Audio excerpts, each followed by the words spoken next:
Thank you.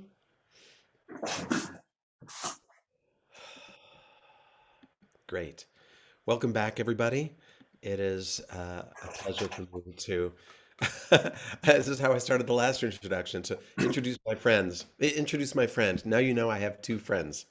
Um, so that's pretty good. I'd like to introduce my friend, Rabbi George Gittleman. Rabbi George is the rabbi at Congregation Shomrei Torah and has been for 26 years. 26 years. He was ordained by Hebrew Union College. He's a Senior Rabbinic Fellow at the Shalom Hartman Institute in Jerusalem and a graduate of the Leadership Program and Jewish Mindfulness certification program of the Institute for Jewish Spirituality. Rabbi George is an avid birder, and if you were here at the Tikkun last year, you got to hear him talk about birding. And one of my favorite things to do is to be on the trail with Rabbi George, and when he forces me to stop talking long enough to listen to bird call. Rabbi George, welcome. Beautiful. Thank you, Rabbi Irwin. And I just want to again express my deep appreciation for you and your community for hosting this Tikkun for a number of years now. Really lovely. Lovely to be here with everyone. I'm excited to share this environmental teaching that came out of work I did at the Shalom Hartman Institute many years ago now, in a paper I published in, I think, 2011, when it was a little more hopeful than it is now. And I want to recognize Moshe Habertal for the inspiration for this work. I also want to apologize. It would be great if we had the time to look at these texts together, or this text together, and learn together. But in the time we have, it's mostly going to be me talking. And then hopefully if there's a little time at the end we can have a little bit of a dialogue. But for now, I'd say please ask clarifying questions. But otherwise, let's just go with the flow for a while, because it's a really interesting and I think important text that I'm going to share, but it will require probably a chunk of time to lay it out there for you. So what I'm going to talk about, what we're going to explore, is Maimonides, Rabbi Moses ben Maimon, and a little section from his famous philosophic work, The Guide of the Perplexed, as the basis for an environmental ethic. So just a little bit about Maimonides. He's also known as Rambam, not to be confused with Ramban. That's not Maimonides, okay? So let me tell you, he was born in 1138. Actually, we know the date of his birth, March 20th. In Cordoba, Spain. He had to actually flee Spain. He ended up in Fustat, Egypt, and he died on December 13th, 1204, medieval. Famous rabbi, physician, communal leader, philosopher, clearly a genius, prolific writer,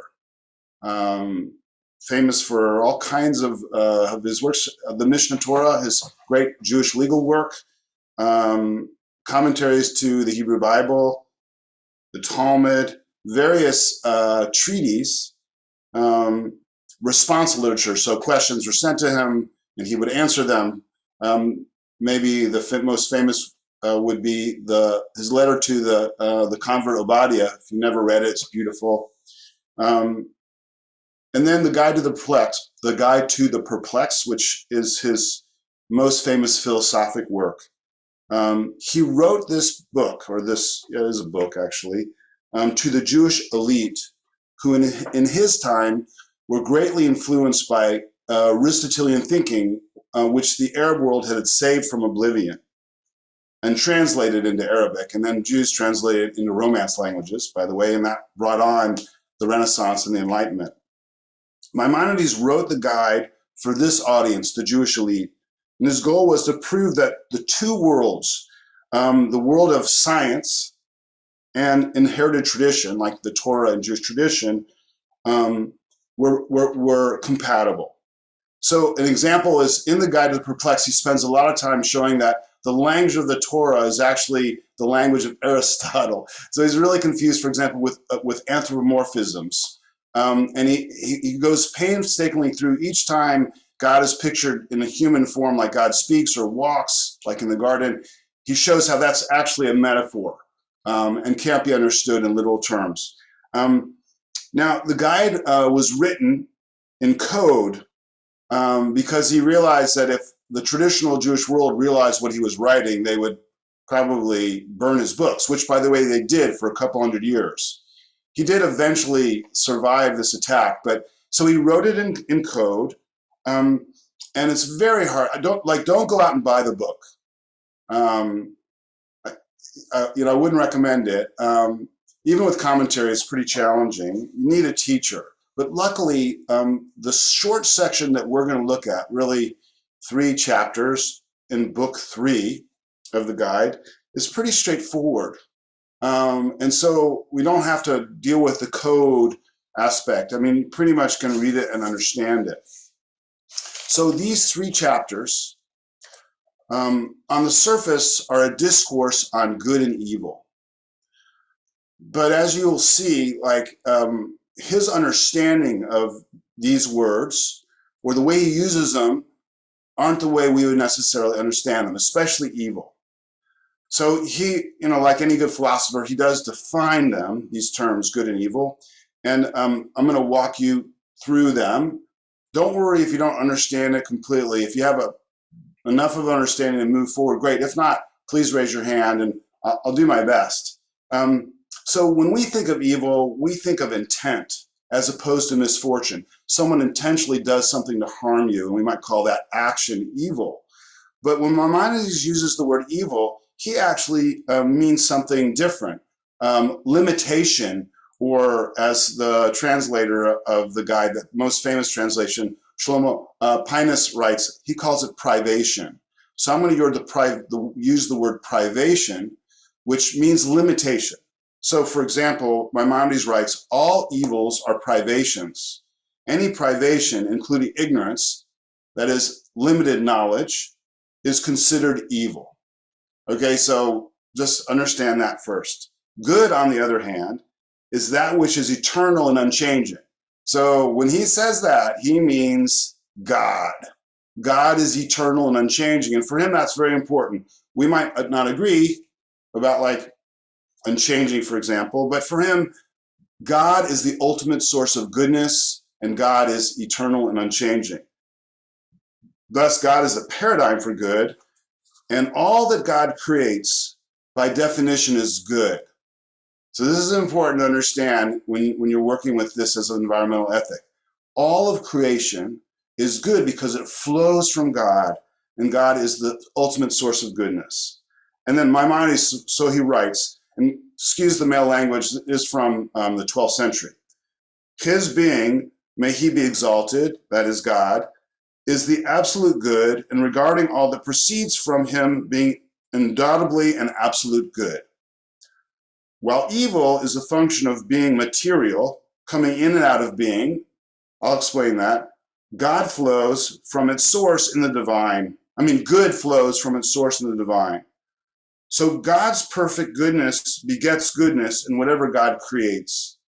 So you have to hang with me for a little while, but one thing to understand is humans and all material things come in and out of being. That's the opposite of the eternal. So we're born, we live, we die. We're material. Anything material, because it comes in and out of being, suffers privation, limitations. We have limited life, limited strength, limited knowledge. And that's what he's talking about. Maimonides' assertion of the goodness of all being in itself is a great source for an environmental ethic. Goodness for him implies that creation has everything needed for harmonious coexistence, symbiosis of all being. Because if creation is good, all we need is wisdom to attune with it and live an environmentally sound, sustainable life. But his case is made stronger by his elaborations on the manifestations of evil and the implications of creation's goodness in conjunction with evil. That is, if we just lived in the goodness of creation, no problem. But because we're material and limited, and therefore are vulnerable to various forms of what he calls evil, there are problems. And then it gets even more interesting. And it's his sense of what evil is doesn't just pertain to the environment. You'll see. In fact, he didn't write it as an environmental ethic, but you'll see why it can be used as one. So he argues that there are three forms of evil, and he says they're in ascending order. Okay, so there's one form which is, pretty bad. The next one's worse, and the third one is the worst of all. So the first source of evil, and remember this is limitation or privation that causes problems, is our material nature, that we come in and out of being. Like, because we're material, we come in and out of being, we're vulnerable to things like disease, earthquake, flood, COVID, fire. That's what it means to be material. So that's the first form of evil, he would argue. Then he says the second form of evil, going up one notch, is what governments do to us. And he says, even so, governments are more good than bad. We may argue against that, but he says the first form is that we're material, and we're vulnerable to things like disease or earthquake, natural disaster. The second form is what governments do to us, and the third and worst form is what we do to ourselves. And then he says, by the way, that actually what governments do to us is very close to what we do to ourselves, because we are often responsible for our governments. So basically he's saying there's really two forms. Well, the fact that we're human and vulnerable in various ways, and what we do to ourselves. And by far, he argues, what we do to ourselves is the worst form of evil that befalls us. Okay, so I'm going to stop for a second. Is that at all clear? Clear enough? Okay, let me see. I don't know if I can do chat. Maybe someone can do chat. Let's see. Okay, so now, because I rushed a little because I would like to share this text with you. I just want to warn you, okay, this guy is writing in the 11th century. He's very male, and from a long time ago. And so we might not, we could easily be triggered and turned off by his language. And let's try not to do that if we can, because if we can, then we can ask the question, well, what he's really trying to say that transcends his time and his age and the language that he uses, which surely in some ways would not be ours. So here we go. Okay, let me just share this text with you. Okay, there you go. So here we go.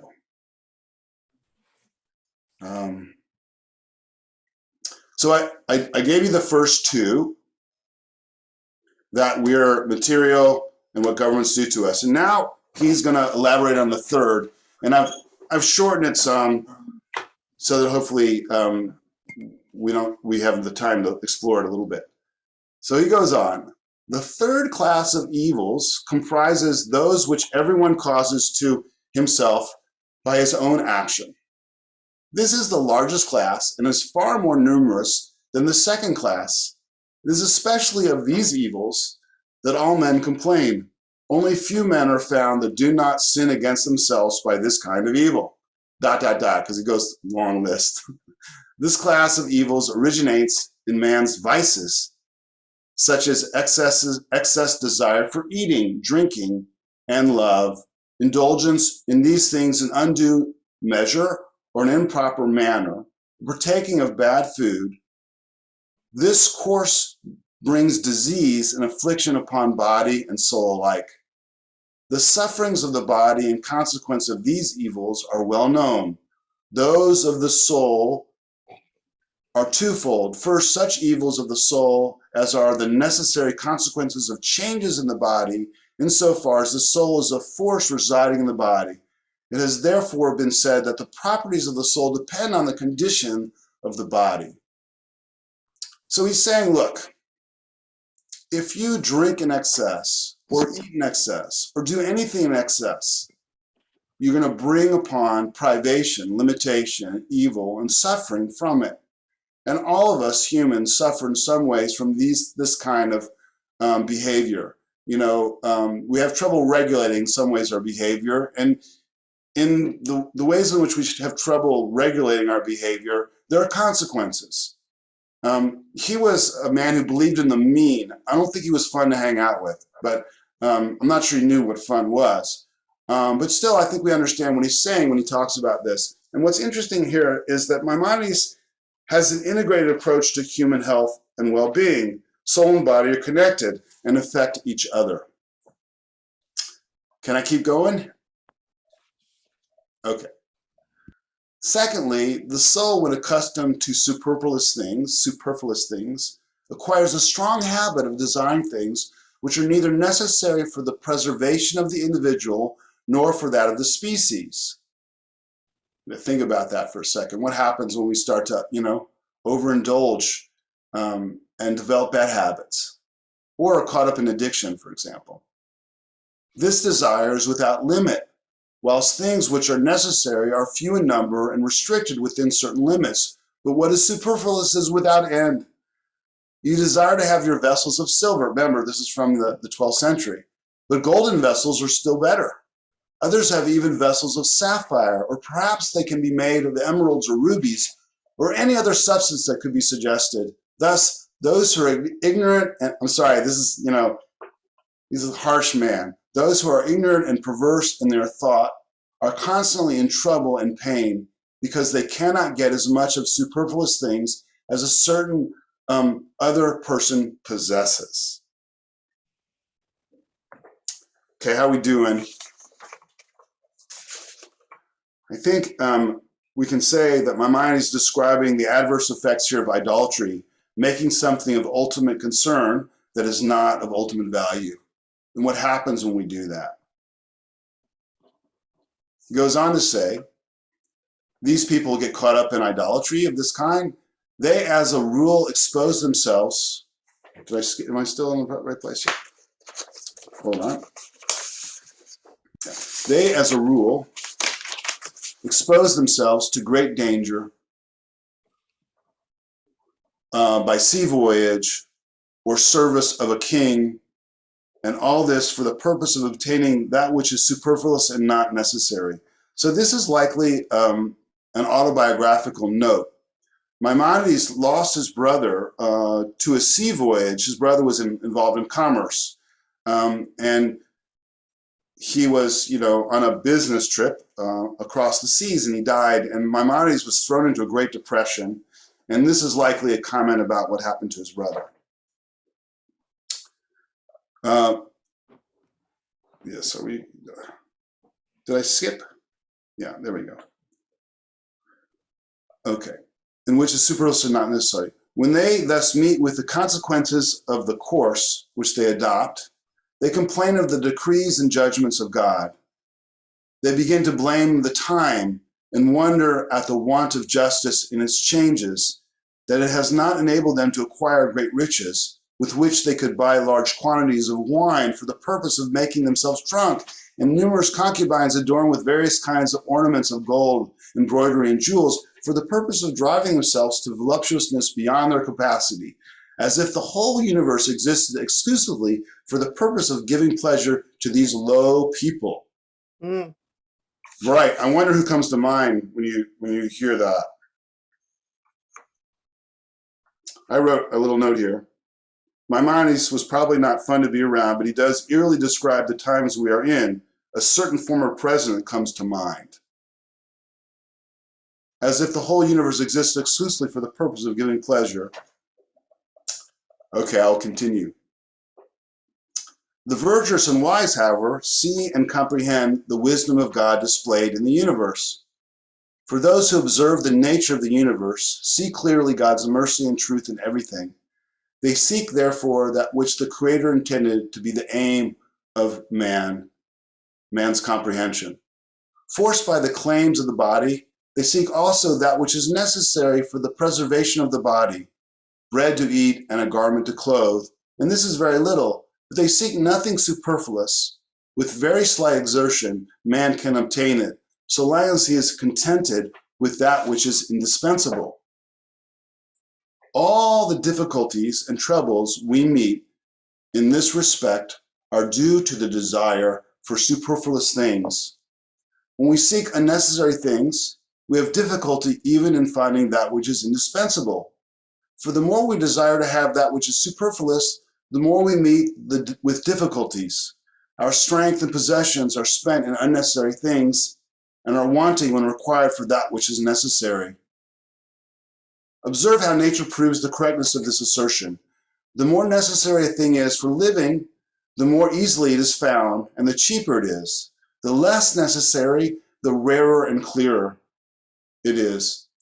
For example, air, water, and food are indispensable to man. Air is most necessary, for if man is without air a short time, he dies. Whilst he can be without water a day or two, air is also undoubtedly found more easily and cheaper than water. Water is more necessary than food, for some people can be 4 or 5 days without food, provided they have water. Water also exists in every country in larger quantities than food, and is also cheaper.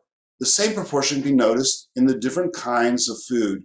That which is more necessary in a certain place exists there in large quantities and is cheaper than that which is less necessary.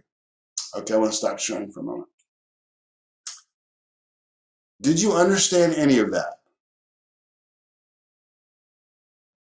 So before I go to my notes, just to put it simply, he says, we're our worst enemies because we make things of ultimate concern that are not of ultimate value, money, power, wealth, and we pursue and consume these things at the expense of the things that we need.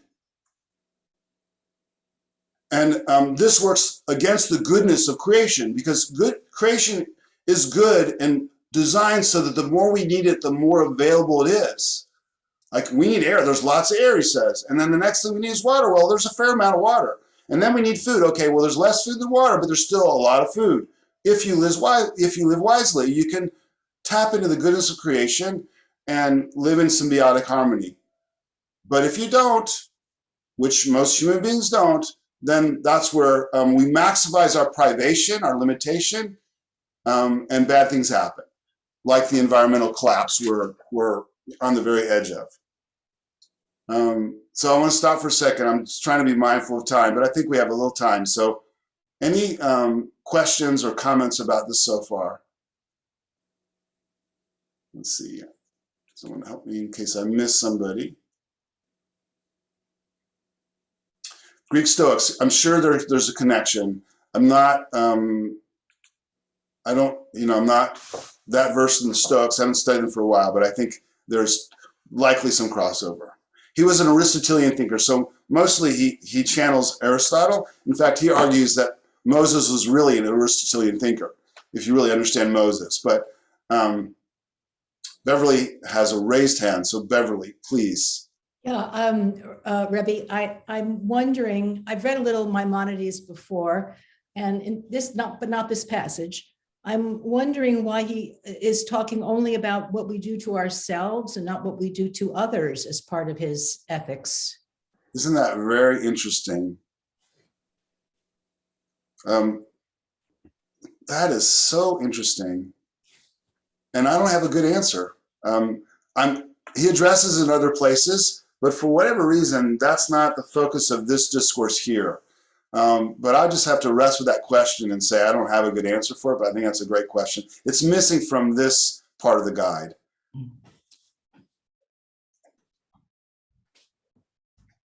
Any other questions or comments? Jill, Rabbi Zimmerman. So I took that that part of what we do to ourselves. I took that in the collective. I took it as both what we do to ourselves personally, but also what we do to each other. So it included how we treat each other.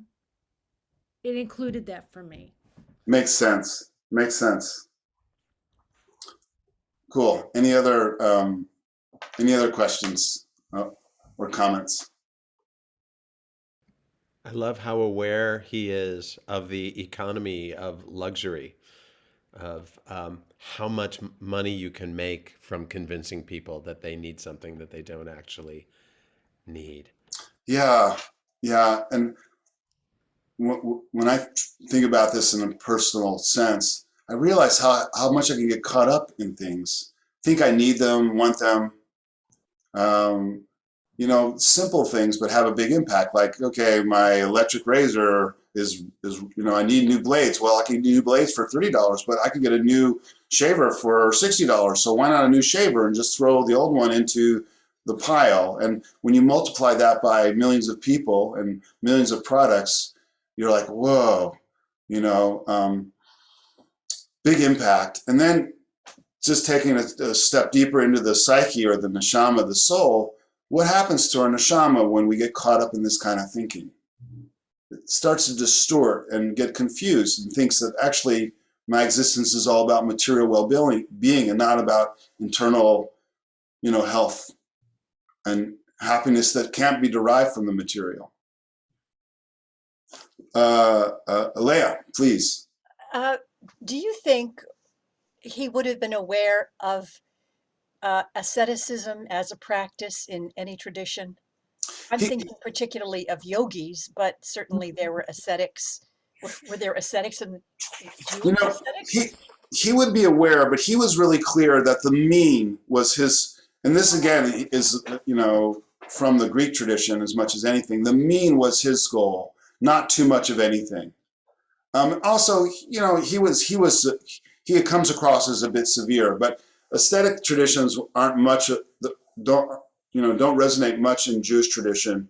So even though you can find it, actually, especially in the mystics, it's not. I don't think Maimonides is channeling that so much. So Tom and Sarah Lee, and then I want to move us forward a little bit. I love it though. I wish we had more time for this. Yes, please. Tom.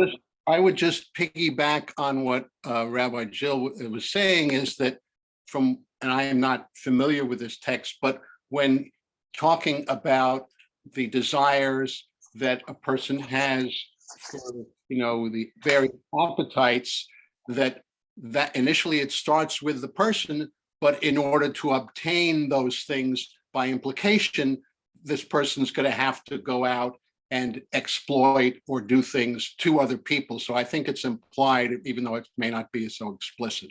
Got it. Dorothy, hold your hand for a little while. We'll come back.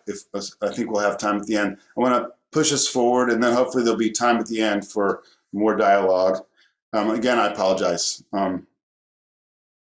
Put in an environmental context, our endless desire for things that are not essential for our well-being, materialism and the capitalist system that support it, have brought the planet to the brink of ecological collapse. Not the only thing, but certainly one of them. This is a disastrous form of idolatry, but is not inevitable. Through wisdom, we can tap into the goodness of creation and live in symbiotic harmony. If we live wisely, everything we need to survive and even thrive is available to us. That's his basic argument. And now I want to just touch on Maimonides and deep ecology or Gaia theory. So just a sidebar, what is deep ecology or Gaia theory? So this is going to be not full explanation, but enough so you can understand where I'm trying to take us. Deep ecology talks about the interconnectedness of all being and its intrinsic relationship with its surroundings. Like Thich Nhat Hanh's concept of inner being, that we all are part of each other and affect each other. Deep ecology sees all creation as having equal status. So there's not a hierarchy in deep ecology between, say, humans and other forms of being. Deep ecology talks about the earth as if she is a self-regulating organism with something akin to intelligence. So for the most part, Jewish environmental ethics don't coexist well with deep ecology. Or Gaia. Gaia, you know, is a goddess, Greek goddess, so problematic in Judaism, at least the name. But Maimonides actually, he would not like to be associated with Gaia, but he does actually offer something close to a Gaia in his environmental understanding, or in this ethic that I bring forward from his teachings. Because Maimonides works against a hierarchical view of creation, where humanity is at the top and the rest of nature falls somewhere below us in value or importance. In essence, Maimonides sees humankind as one of many species sharing in the beneficence of being. Maimonides does give a nod to humanity's superiority, writing that, quote, man is the most noble among things that are subject to generation. But in the same section, he also emphasizes the smallness of humanity's place in the totality of creation. Maimonides' egalitarian view of creation is remarkable, especially considering the fact that he is working against much of the traditional anthropocentric view of creation, first described in Genesis and carried forward in much of the Jewish canon. So in this way, he's really unusual and forward-thinking for really any Jewish thinker up until our day. So I'm going to share again the text just so you can see what I'm talking about. He writes, the origin of the error is that they, humans, judge the whole universe by examining one single person. For an ignorant man believes that the whole universe only exists for him, as if nothing else required any consideration. If, therefore, anything happens to him contrary to his expectation, he at once concludes that the whole universe is evil. If, however, he would take into consideration the whole universe, form an idea of it, and comprehend what a small portion he is of the universe, he will find the truth. The whole mankind at present in existence, and a fortiori, every other species of animals, form an infinitesimal portion of the permanent universe. Man is like vanity. Behold, the nations are as a drop of the bucket. And then there are other places where he says specifically, humans are a species among species. And again, you really don't find this in other Jewish thinkers, even up until today, at least that tap into the tradition. So the name Gaia aside, although I have no trouble with the name Gaia, but many Jews would, it is not a far stretch to perceive Maimonides' assertion of creation's goodness as being akin to the basic premises of deep ecology. This is especially true considering the other corollary of goodness and being, Maimonides' belief that intrinsic to the essential structure of the material world is the possibility for a harmonious relationship between all of creation, the impediment of which is merely a lack of wisdom, a privation of wisdom. So the last thing I want to just touch on is evil, idolatry, and environmental healing. So if we apply Maimonides' perspective today, one could argue that the root problem of our current environmental crisis is our culture, which makes an idol out of material wealth, among other things.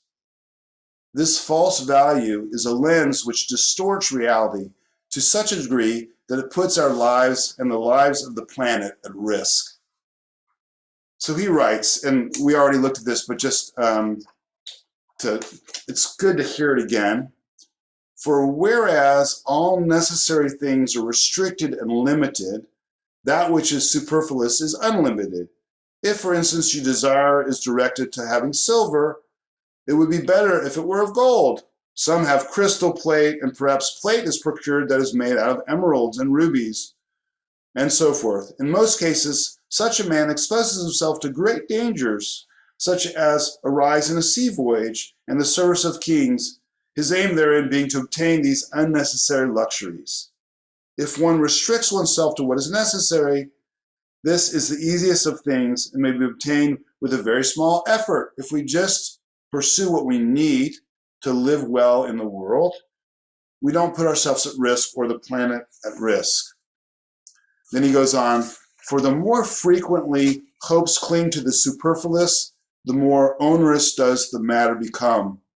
Forces and revenues are spent for what is unnecessary, and that which is necessary is not found. I mean, you think about just what drives the economy and what drives so many of us, me too. You know, putting all this energy into what is not necessary at the expense of what is essential, like a planet we can all live on. Just sidebar about the Jewish community. Not exactly the same, but I've become very frustrated with our obsession with continuity. We're so focused on our own continuity that we forget that if we don't have a planet, it won't matter if they're Jews. What good are Jews if there's not a planet for us to live on? But we still spend so much energy worried and focused on making sure there's going to be Jews when the planet's dying. Anyway, sorry for the sermon within a sermon. I mean, we find ourselves today in the pursuit of the superfluous at the expense of the essential on a global scale. We're on the brink of environmental collapse, driven to a large degree by a global culture of consumption, the cause of which mirrors Maimonides' understanding of the most prevalent form of evil or privation, what we do to ourselves, and a kind of idolatry where the unnecessary becomes confused with the essential. Maimonidean perspective on ecology issues in a Maimonidean perspective on ecological issues in general, and the mass culture of consumption in particular, would provide two related correctives: a shift from unbridled consumption to sustainability, while recognizing our place as one of a myriad of interconnected parts connected to the rest of the web of being. So if we corrected the culture of consumption over everything else, and then realize we're interconnected to everyone, that would be what Maimonides teaches. That would go a long way to saving the planet. From this holistic perspective, environmental degradation and scarcity need not be seen as a natural state of creation. Environmental degradation and scarcity need not be seen as a natural state of creation. Creation has within it all we need to survive and even thrive, if we live wisely. Scarcity is a result of unwise, idolatrous behavior on our part. An idolatrous approach to consumption leads to evil. Think gold, oil, land, Human causes of evil arise whenever we adopt a goal that is not suitable for the world. If we learn to live wisely, we will find that there are enough natural resources for everyone. On the other hand, making things of ultimate concern that are not of ultimate value will always result in scarcity, evil. There will never be enough wealth, power, honor, and so forth for those who define such as their ultimate goals. So that's the part I really wanted to get over to you. I want to say one other thing, and then if there's any time, I would love to hear more from you all. Maimonides would say, for example, building a city and populate it in the desert is unwise, and we would say ecologically unsound. And that's true, but you have to admit, living in the desert can be pretty interesting. Or let's take New Orleans. I grew up in Louisville, Kentucky, and we went to New Orleans a number of times when I was a kid, and I served as a rabbi in New Iberia, Louisiana for a couple of years. And New Orleans is built below sea level, not wise. But it's a pretty interesting place. So sometimes being human is doing things that maybe wouldn't be considered wise in this sense, but still are very interesting and worthwhile as humans. So that's my only corrective to Maimonides' way of thinking, that in a way he feels like Spock, like he's missing some essential aspects of what it means to be human. But in many other ways, he seems to really understand and be prescient about where we are today. So we have a few minutes left. I heard from Barbara. So I'm happy to open it up for any comments or questions. And Dorothy, you had one. Do you want to bring it now, or? Go ahead, Dorothy. We can add to this maybe the thought of respecting the world, seeing it, and not thinking, is it wise or not wise? Is it going to give us more trouble or less trouble? But to respect what's there, to look at the conditions. And I know that if I was throwing out my razor, I wouldn't feel good. I would lose something by going through the act of wasting an object that was made and so forth. And it's the same with other things. I mean, there is no out really to throw things into. and after a while. And if we can respect our environment as we might be able to respect ourselves, then this goes into the psychology. How come there's such a continuation of it? Is it because our parents can't respect the environment and we can't then learn to respect ourselves within the environment? And it's a bad feeling for the self, and it makes it hard to perpetuate this wisdom of taking care of the planet. Thank you, Dorothy. Yeah. Very interesting. I'm thinking of the book Collapse, which has this, I forget the name of the author. He wrote Guns, Germs, and Steel. And it's a sober analysis of humans because he suggests that over and over again, we have pushed our environments to the point of collapse for a lack of the ability to see beyond ourselves. But I like your perspective. Anyone else has a question or comment they'd like to make? I do, Rabbi George. My name is Rita Rowan. So I'm wondering how Maimonides would think of us to develop a synergistic system where we kind of live with this Delphic concept of nothing in excess. So that's pretty clear. He really believed that rational thought and the scientific method was the way to develop oneself's understanding of the universe. So he would say to study and learn would be the way. And the more you know about the universe you live in, the more apt you are to live wisely within it. There would be other things he would say too, because, as a traditional Jew, also the whole halachic world, the Jewish legal world which governs your life, would be another way to attune the soul to what it needs and not what is superfluous, and to stay away from idolatry and focus on what is essential. Thank you. You're welcome. I'm not saying that's easy, any of that, but I think that, that would be his, I think, as if I could speak for him. Scary to think about. Any other thoughts or questions? We have a little more time, so. My question to you all would be, can you relate to this? Do you see what a powerful, or do you think it's a worthwhile basis for a Jewish environmental ethic?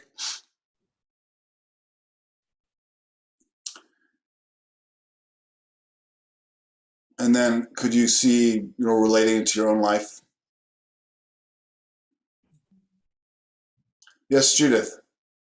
I think it ties into what you talked about last year about getting more aware of the birds, just getting more aware of the reality of nature and reality outside of ourselves. And that then it's more natural to take better care of it. Beautiful.